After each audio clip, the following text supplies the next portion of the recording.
যদি আমি ওটাকে অনেস্টাবি দল বলে প্রমাণ করতে না পারি কোরআন হাদিস দিয়ে, তাহলে আমি ওই বৈঠকই আমার দল বল সহ সব জামাতে ঢুকে যাব।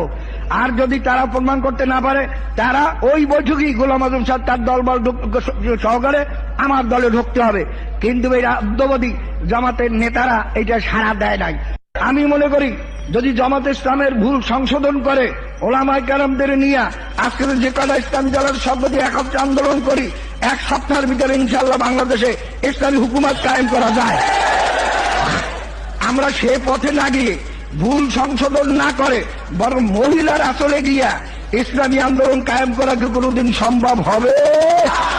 ইসলামী শাসনতন্ত্র আন্দোলন সর্বপ্রথম কার নেতৃত্বে প্রতিষ্ঠিত হয় এবং কেন তারা বিচ্ছিন্ন হয়? বাইরে ইসলামী শাসনতন্ত্র আন্দোলন প্রথম প্রতিষ্ঠা করে তিনি দেলাওয়ার হোসেন সাঈদী সাহেব। 8 জনের সমন্বয় না, প্রথম উনি একটাই মিছিল বাইর করেন। এরপরে যখন দেখলেন যে খুব জনপ্রিয়তা লাভ করছে, এরপরে সাইকোলজি সাহেব, ব্যারিস্টার কোরবানি সাহেব, মরহুম বাইতুল শরীফের পীর সাহেব এবং মরহুম আব্দুর রহিম সাহেব, এদের নেতৃত্বে একাত্রে নিয়ে তারা মিছিল করে। তারপর তারা বলল যে যখন এটা খুব সুন্দর দেখা যায়, তখন আমাকে আনবার জন্য গেছিল বগুড়ায়। এই মুক্তা সাহেব গেছিলেন, ব্যারিস্টার কোরবানি সাহেব গেছিলেন, মনে হয় সাহেব গেছিলেন, যে মন্ত্রী ছিল। তাদের আমি বলছি আমি কমার্শিয়াল লোকের কথা বিশ্বাস করি না, এই আন্দোলনে নামবো, তারা কৃষি থেকে সরিয়ে যাবে, শেষে আমাকে বিপদে ফেলাইবে।